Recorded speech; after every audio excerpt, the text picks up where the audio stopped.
Welcome to News 360 from the home of news here in Accra.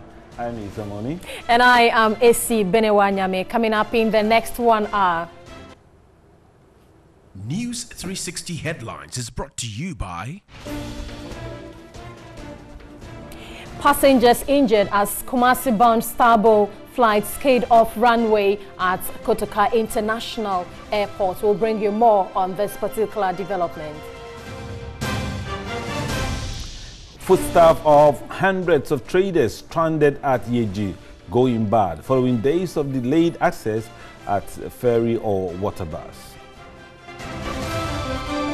And on mission tonight, bad sitting posture as a result of inadequate furniture and textbooks affects writing abilities of pupils of Kundi Primary School in the Bandai district of the northern region. And then international news, Egyptian officials investigating the massacre of worshippers at a mosque in Sinai say the attackers carried the Islamic State group flag.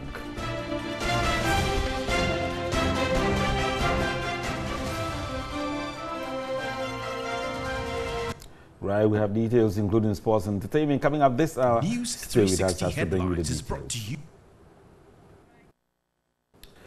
And beginning our news tonight, a Kumasi-bound Starbow flight crash-landed at 12 noon today due to heavy wind following a downpour. One of 3 passengers on board who were seriously injured is on admission at the airport clinic as the 2 were treated and discharged. Meanwhile, passengers were highly upset over refusal of the airline to refund their monies in full. You're making money. I want your music. All you care about is your money. You don't care about human lives. Hello. Can we Assholes. talk to you? Are you protecting us? Passengers after the narrow escape from a scary accident crazy over what they describe as an unfair treatment by the airline. When you use the airport, this move like guys, where you on? You think you are done? You think that's the time? Sure. Come on, friends, the protection we have. And here is that. Let's talk to you. What happened? Were you on the flight? I was on a flight. Would that be annoying like this? I was on a flight. What really happened? By this time, I should be in Kumasi, sit down with my conference and take my dollars. So, sweetheart, what really happened? What really happened? They are stupid. Listen, they didn't do due diligence. Just about setting off, we saw heavy rainfall, and there was this big flight coming. They didn't even communicate. They couldn't even communicate. Forget about the media. They will go for their solid.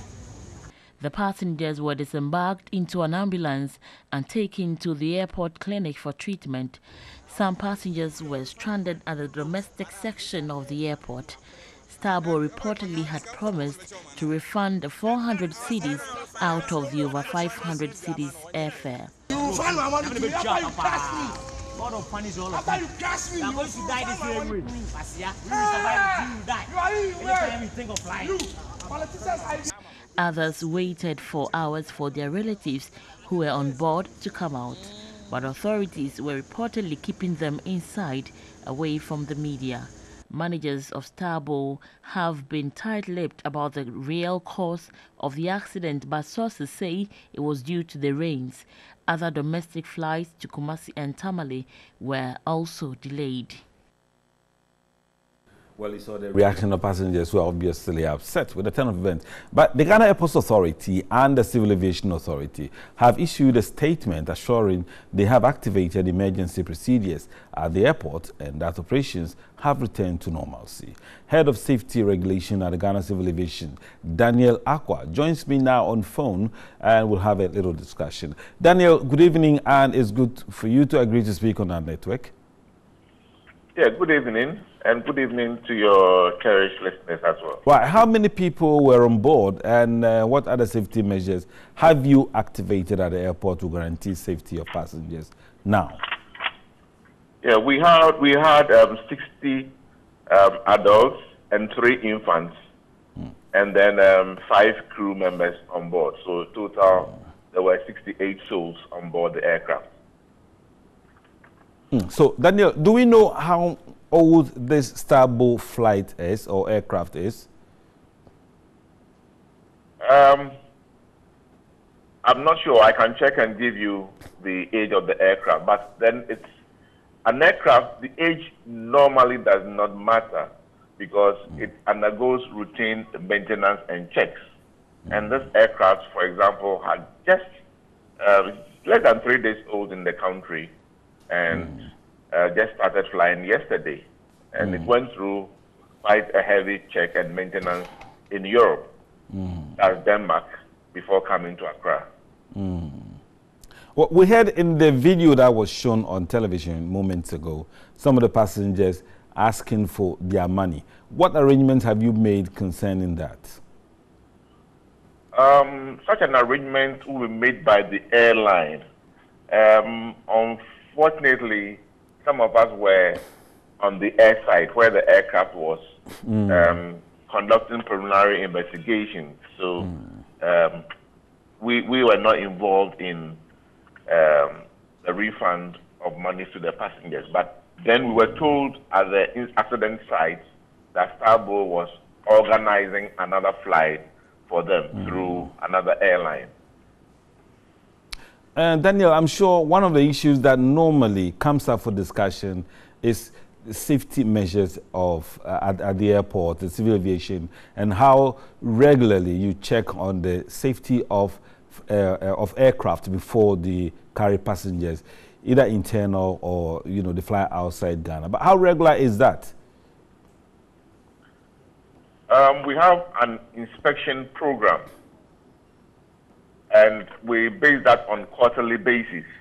But besides that, when we suspect that there is any issue, then we have to increase the frequency at which we inspect the airlines or the aircraft. So I'm sure you're going to conduct some investigations into what really caused this skidding of the tarmac, and I'm sure when that is done, we'll be coming back to you again, Daniel, to speak to you so we can get more details on this issue. Thank you very much for speaking to us, Daniel Akwa, and he's the head of safety regulation at the Ghana Civil Aviation Authority. In other news, the chiefs and people of Ahado in the Gbi traditional area of the Volta region have identified promoting girl-child education as key to the human development of the area. The traditional authority at Deba launched to launch a fund to enhance the effective development of a girl's child. Located in the Hohoe municipality, Ahado is the largest community in the Gbi state. The gathering, which was to adore Togbi Kuto VIII of Hohoe Ahado after the funeral rite of the late Togbi Kuto V, was also used to outline development plans for the area. The community focused on enhancing the potential of the girl child in the area, hence the launch of the fund to support the initiative. The colorful gathering showcased the rich culture and tradition of the people.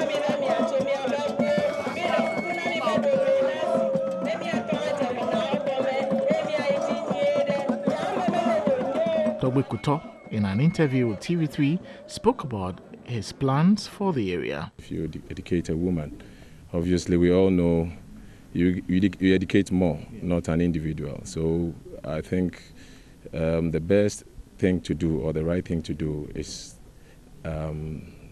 emphasize or help to promote the girl-child education, so that we can have a community enlightened community, if possible. Yeah.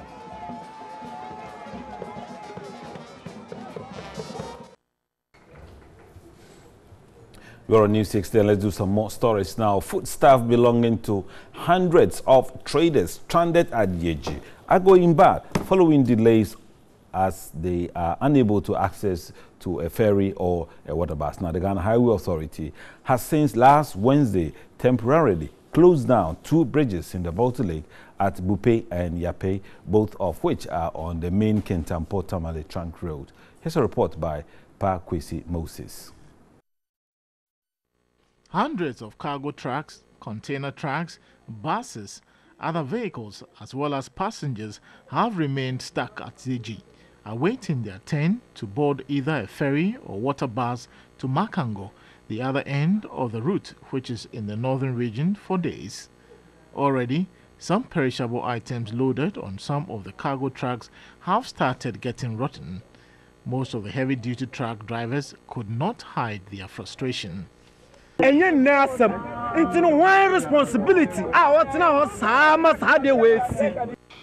situation has persisted for far too long and is affecting our business. I don't know.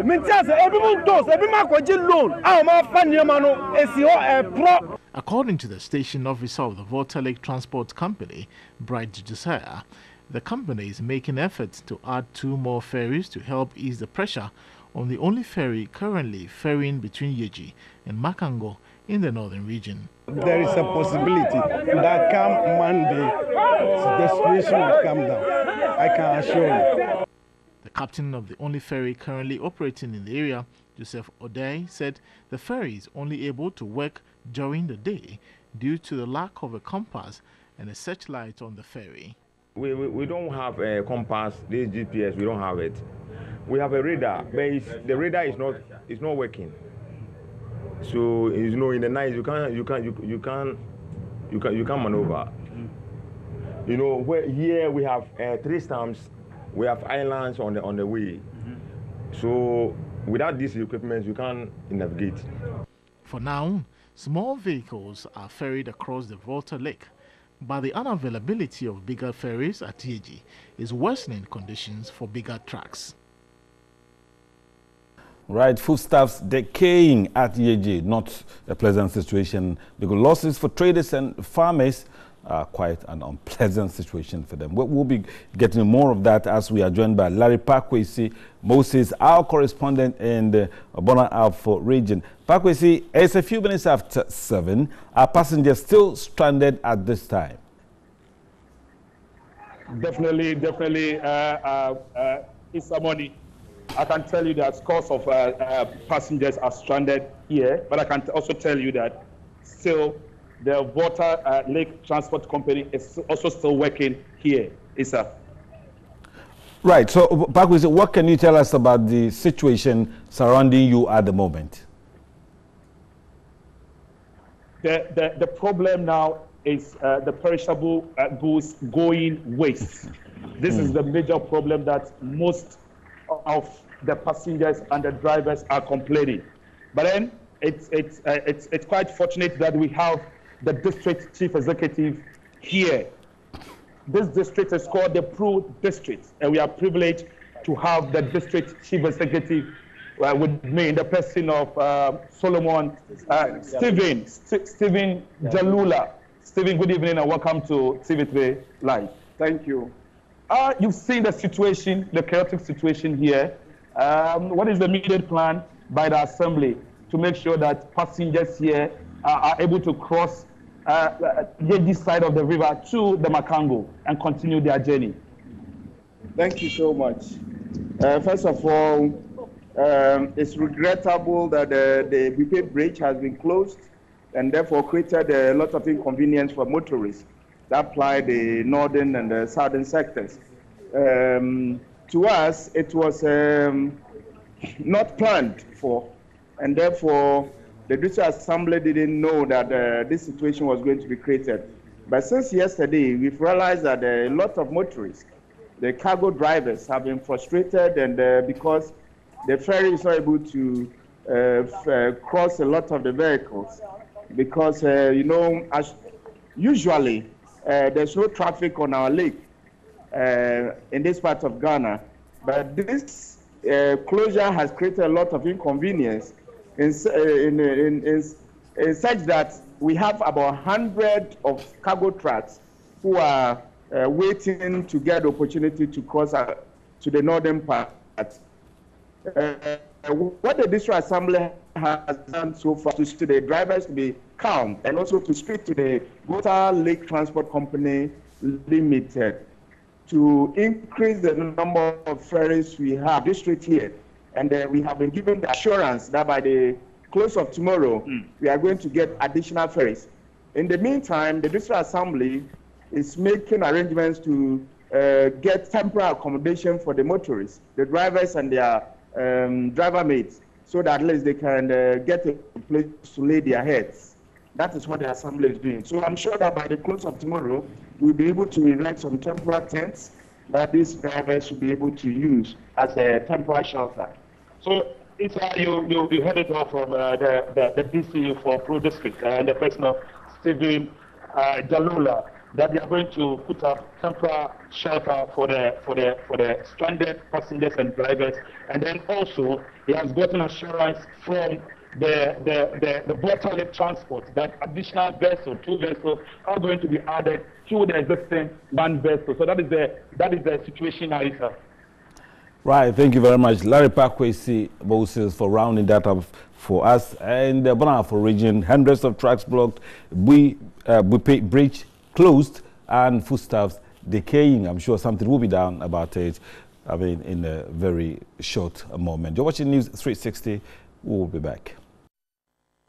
News 360 Skype interview is brought to you by MTN. Everywhere you go.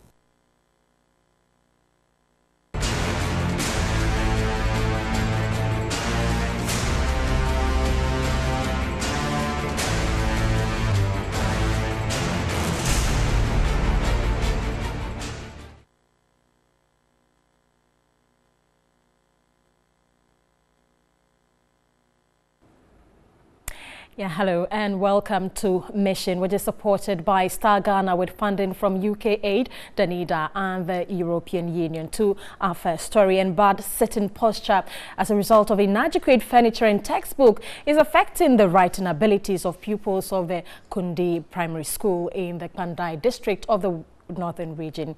School authorities are worried the situation may affect the physical health and of the students.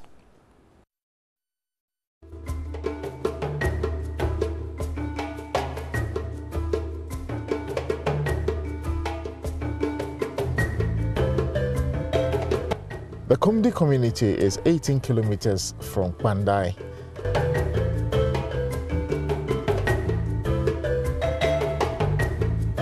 But the crew spent over 1 hour due to the bad nature of the road.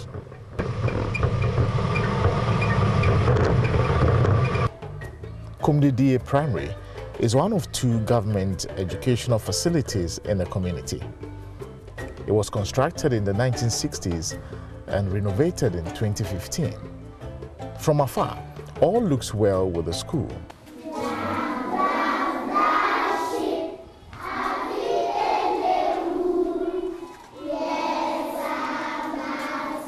The situation within the classes is totally different from what we just saw outside. Meeting these young ones writing on their bellies and sitting on the floor is not a good sight at all.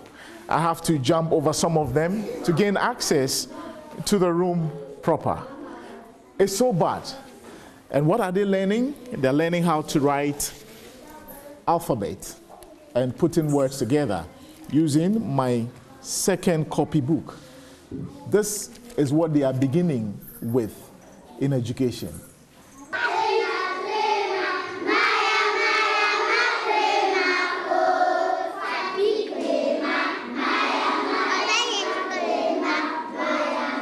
The headmaster, Mr. Nayo Isaac, is here with me to tell us more about the situation here. How long has this been going on? Okay, I've been here 4 years now. And since I've been here, this is the situation I came and met here. The children are on the floor.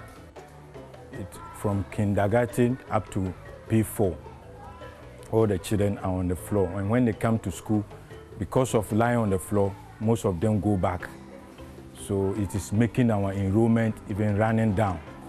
It is not encouraging at all, because we don't even feel happy to come to the class. When you come, the children don't feel happy to learn. And the same thing, the teachers, when we are coming, we don't have the motive to come and even teach the children. Because you come and the children are on the floor, like what they are doing now. It is difficult for me to go around to even assess the children and see how far they have got. You have to bend down before you could see what the child is writing. What has the education official been telling you? Have you made appeal to them? Do they know about this situation? They are aware and they keep promising that it will come. Is it last 2 years? That was 2015. They brought some 20, UNICEF gave some 20 furniture. And that is what is making it better. So far now we have only 48 dual decks. So when you look at it now, with the ratio, it's 6:1. So when you enter a class, you see that 6 people are on 1 dual decks. So that is the situation. So the office is also trying best to see how far they can get something to help. I will give you my beautiful daughter, Ferry, to marry. How can we get a living monkey's heart? To save the dear life. To save the dear life of our kind and good king. We are now in class 6, and we have Matilda Osu Johnson here. She's the teacher here. But Matilda, tell me, why are they crowded against just a book on the table? Why is this so? Yeah, the reason is that the books is scarce. So we have to group them so that they can all get a view of the book. That's why they are crowded like this. What do you mean by scarce? Don't you have enough? No, we don't have enough. The book is 6, and most of them, the pages are torn. So if we want all of them to get a view of the book, then we have to group them about 15 or 7 on a table. 6 books for how many? How many are you in the class? They are 90 plus, and most of them refuse to come. So let's say those who are in, if they were all to be in their numbers, I don't think they will be like this. There will be more than those gathered around 1 book. Let's walk through and find out what exactly is happening. So what they are doing is that they are copying. Are they copying into their books? They are writing into their books? At times, because the books are not enough, I have to copy the passage on the board. But some of the passages are lengthy, and I cannot copy them. So I just allow them to sit like this, so that when I give them exercise, they will all look inside the book and answer. So that's what is happening? That is what is happening. So they are now doing exercise. This is even better because the number, some did not come to school today. Yeah, you can see from here. You can see from the empty desk. But clearly, when they are in, and you have 6 books to share, what happens? I mean, where do they sit? How is the arrangement like? Some stand around. That is it. Some stand around. They stand around? Yeah. This is serious. And these people look, is it the same number? How many books do they have? They have 1 book. They have 1 book. Yes. To share amongst them. Yeah. And they all have to copy from the same book. Yeah. This has made most of the children like very poor at reading. Because let's say the book is here and all of them are supposed to read.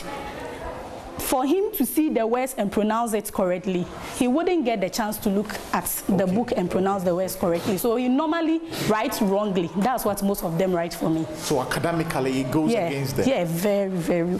I did not wish to see the king. Wish to see the king. Most of the schools do not have adequate textbooks. And then, apart from the textbooks problem, they also have a problem of furniture. So these are the main areas. And in addition to that, some of the schools too do not have enough teachers to cover all the classrooms. So if we move further to the hinterland, some of the schools just have 1 teacher. So you can imagine a situation where you have 1 teacher who has to teach up to about 3-4 classrooms. So they practice what we mean by, they do multi-grade teaching. When it comes to quality education, I think in a way the district is quite deprived, and sometimes we feel a bit neglected in a way.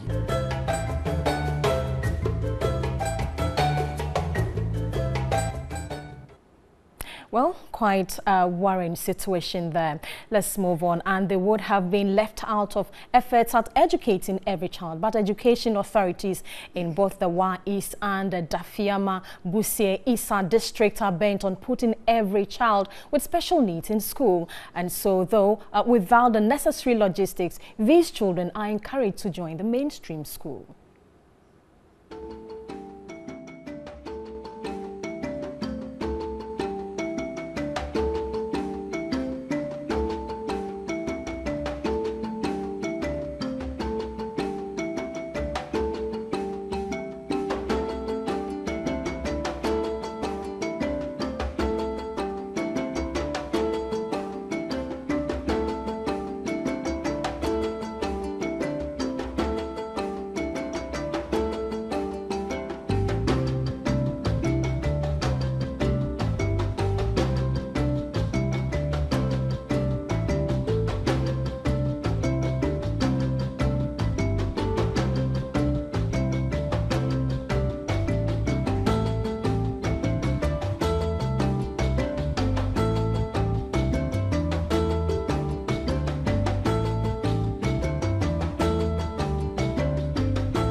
Young Abu Salam is 12 years, but he is in class 1.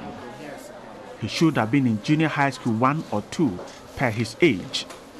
He was left out of school, but inclusive education for children with special needs is his savior. He would been at home, rejected and left on his own. His school, Manwe Primary School, is struggling to take care of him and about 20 others the school has admitted. They need to be trained one way or the other how to use even the urinals, because some are in the sense that they cannot cater for themselves as far as personal hygiene is concerned. And some too, once they have their parents both dead, they have special need, you need to treat them different. The school expects more. Many of such children would have gone to school with their disability undetected. Salam has to be helped with using the urinal. His teachers are ready to see him through. There are others who have other needs. Get some support once in a while, and at the moment you can see we got some books from the office which will be given to the P1 people. So certain we give them more to the special need people. And sometimes they come from the offices that those who are special need, they will be given uniforms. Salam and his other colleagues are responding to training, and teachers are hopeful these children will turn out better than they would have been without education.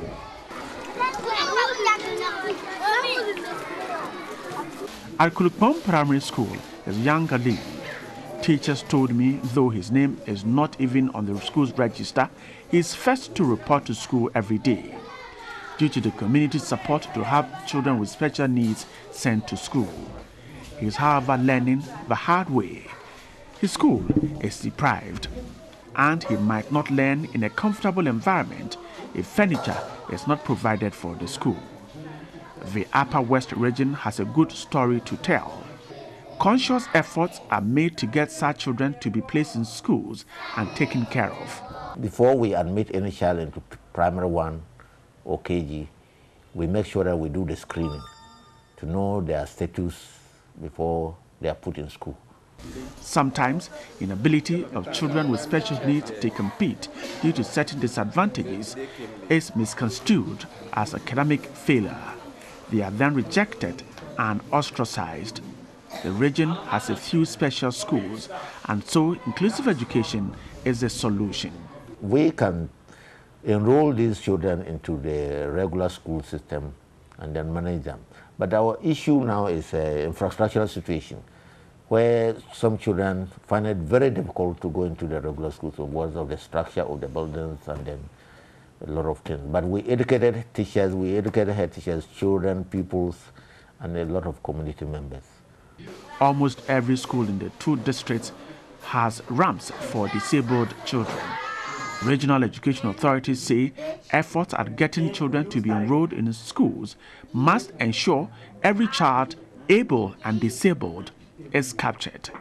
Currently, only 20 districts of the country are implementing the inclusive education policy. Bright Nanafo, TV3.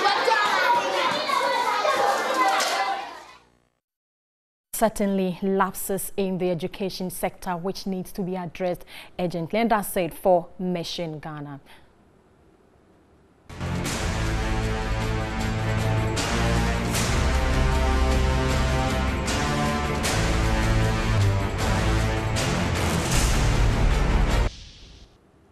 Thanks for staying with us. 6 babies lost their lives in October alone due to lack of incubators at the St. Martin's Catholic Hospital in Agroyesum in the Amansia West District. From January to October 2017, the hospital received over 800 neonatal admissions, out of which 20 died. 50% out of 20 were preterm babies. 26-year-old Jennifer Kapuri was delivered of her baby boy on the 29th week of pregnancy. The baby weighed 1 kilo and needed to be incubated, which the hospital didn't have. The hospital was compelled to refer the baby to the Konfanochi Teaching Hospital in Kumasi for incubation.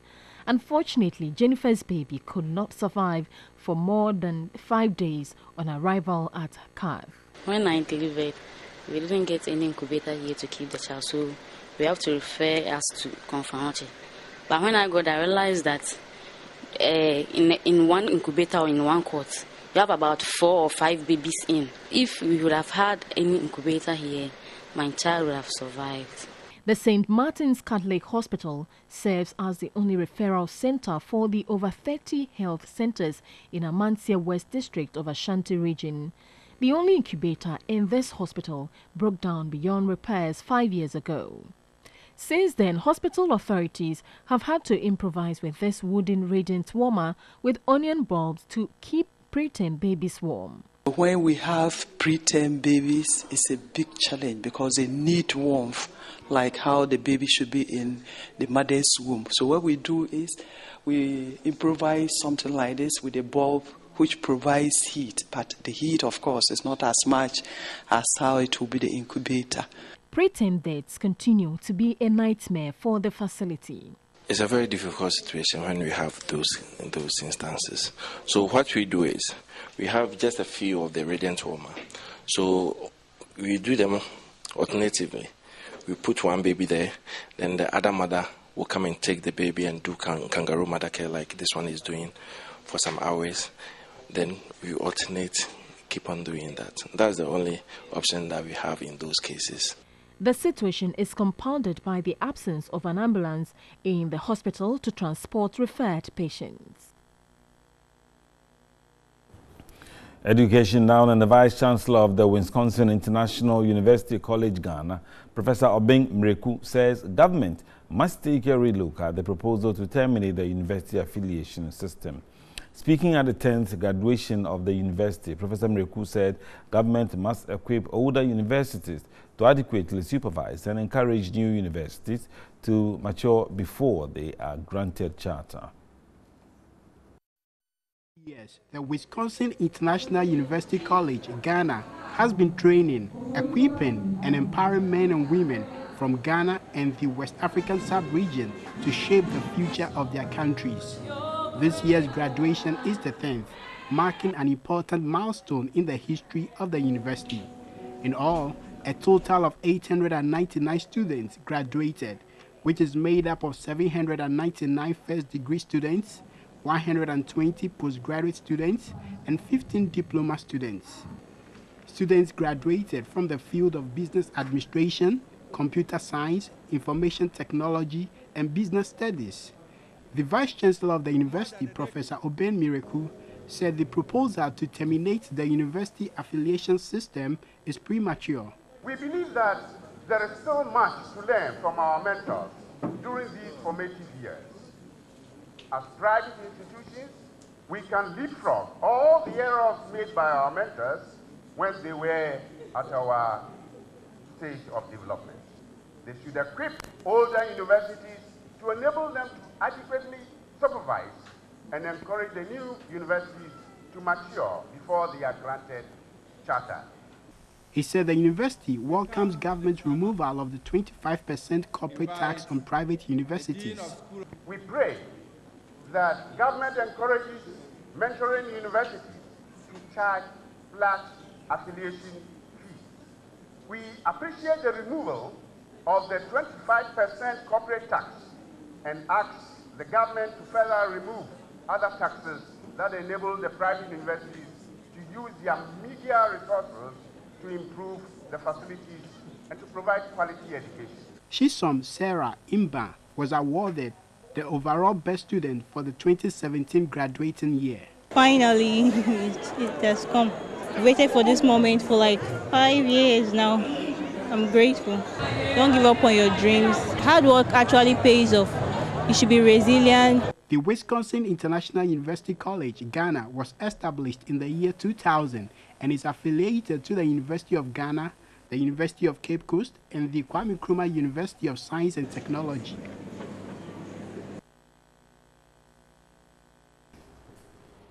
In other news, Media General, in collaboration with Planet One Multimedia, has launched the maiden edition of Ghana Home and Lifestyle Fair in Accra. The event aimed at helping corporate organizations meet their target audience at a one-stop shop.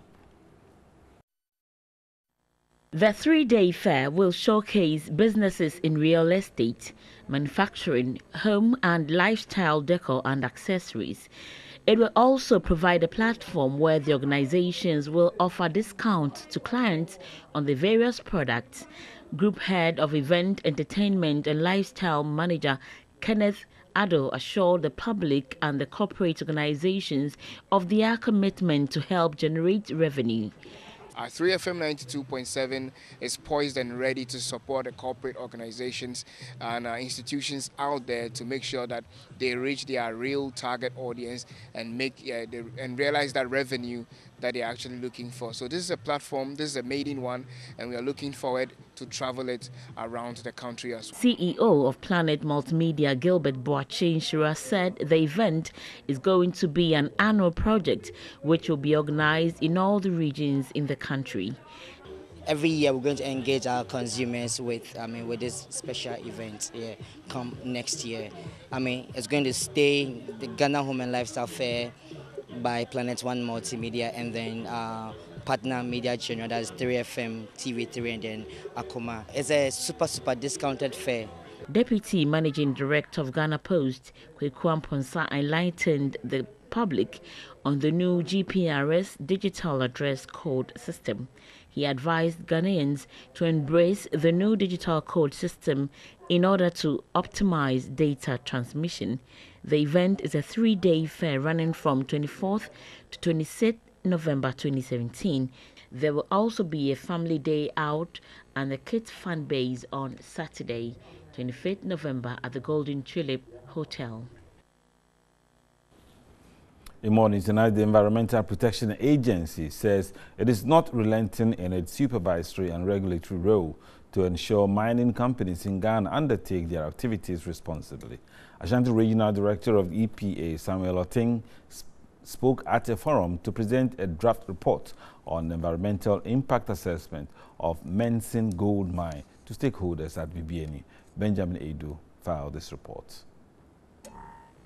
The Environmental Protection Agency held a public forum in the Bibiani Anwiaso, Bekwai district of the Western region on the proposed reinitiation of the underground mining project in Mensen Gold Mine. The concession was given to Anglo Gold Ashanti in 1997 under a 30-year lease. But over the years, the operations have gone through difficult phases under various mining firms. Mensen Gold's underground project was registered with the EPA in January 2017. The company has the potential of producing ore for between 5 and 6 years, but it is probing further to increase this to 10 years. Several stakeholders' engagement and discussions led to the final draft environmental impact assessment report, which has been submitted for review. The EPA organized a mandatory public forum to present the EIA draft report to stakeholders, including to solicit views and concerns. Ashanti Regional Director of EPA, Samuel Obeng, appealed to stakeholders, especially the beneficiary communities, to cooperate and support the process. Whatever has been said, whatever was said by myself, the company, and the questions and answers and the issue that will arise, they are all going to be summarized and the communique will be issued as to whether when we came we have been able to arrive at a certain consensus, or there are other issues that they need to address, or what has to be done. Mensen Gold Mine, which is currently under care and maintenance, has invested $160 million in readiness for its underground drilling. General Manager Bennett Kunchebe said the underground project marks a significant milestone in developing company's first underground mine in Ghana. He called for stakeholder support and engagement.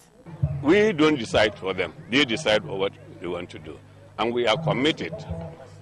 Just as they finished with a few projects, we took them all on. So it shows how committed we are to carry out the community requests or demands. And 1 week memorial has been observed for Asempa FM presenter and talk show host Kojo Asariba for a champion, also known as Kaba. Some media practitioners at the event say they have resolved to keep healthy lifestyle and observe holidays seriously, taking a cue from circumstances leading to the death of Kaba.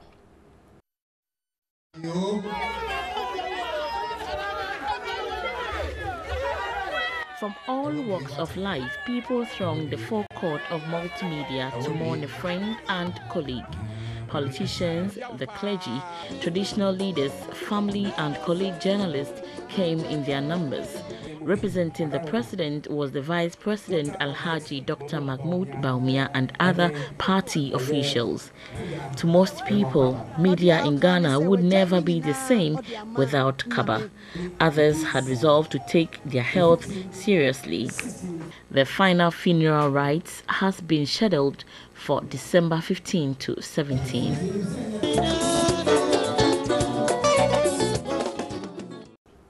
Well, such a sad one. That Kaba's soul will have perfect peace after the Lord has taken him into his bosom. You're watching News 360.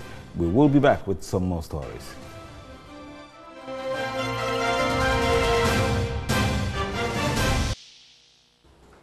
And winner of the 2017 Ghana's Most Beautiful Xena has officially been handed over her package 12,000 cedis cash prize and a brand new Kia Sportage.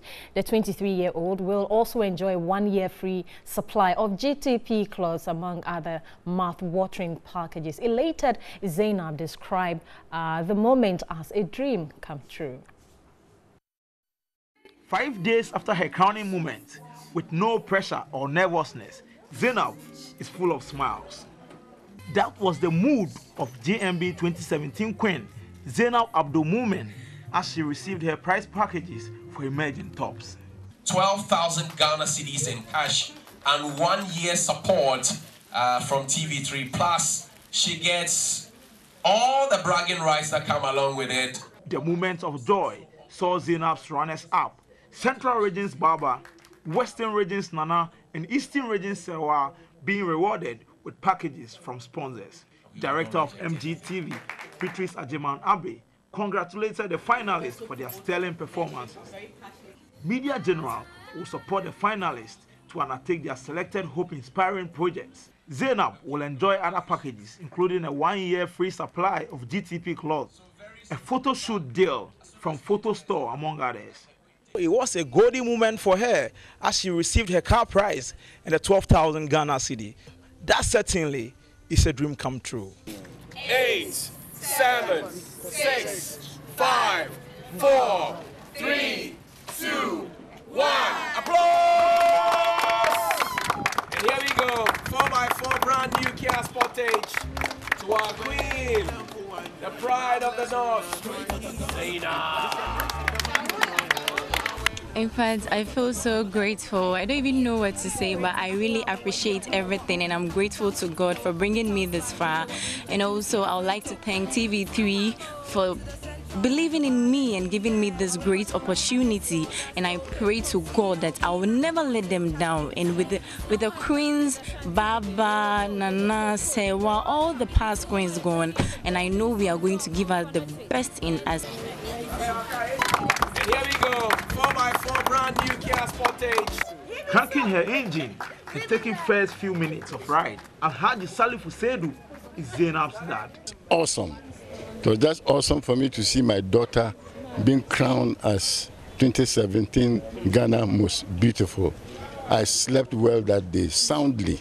I have never slept like that before. Xena will soon jet straight out to Ghana with her first runner-up, Baba, to a quoted location in Dubai. Northern region, Kawula, Imika to Barak Bounam, the Trula.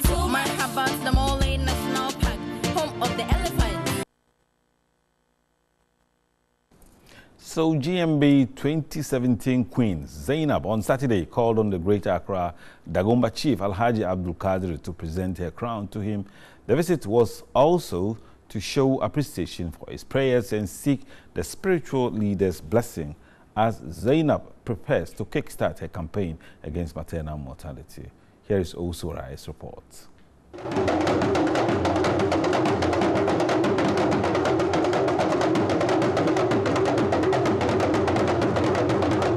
Thunderously, the sounds of the drum echoed, appreciating Zainab's bravery and heroic feat. Looking all cheerful, Zainab thanked the Greater Accra Dagomba chief and his elders for their advice and support during the show. Zainab sees their prayers as a major influence to her victory. Speaking through an interpreter, the Greater Accra Dagomba chief Alhaji Abdul Kadir encouraged Zainab to give the anti-maternal mortality campaign her best shot, as it offers hope to thousands of lives. And he's praying for the TV3 that may Almighty Allah continue to bless the station for the wonderful job that you have done. And also, to my chief is saying to Zainab, she really showed that she's up to the task, which the entire northern region, especially to the Dagomba community, we are most grateful for the wonderful job that our mother Zainab have done for the northern region. It was a perfect time for the elderly to part some words of advice to the beauty queen. Zainab, the pride of the north, is seen as a source of inspiration to many young girls. 21-year-old Ibrahim Selma sees Zainab as a perfect role model. She really inspired me, and I'm aspiring to be like her one day.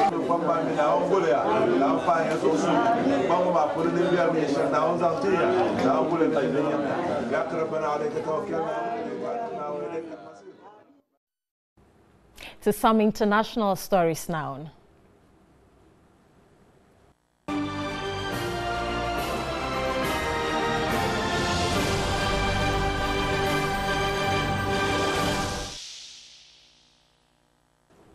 And Egyptian officials investigating the massacre of worshippers at a mosque in Sinai say the attackers were carrying the flag of the Islamic State group. At least 305 people died in the assault, which was launched during Friday prayers and has not yet been claimed by any group.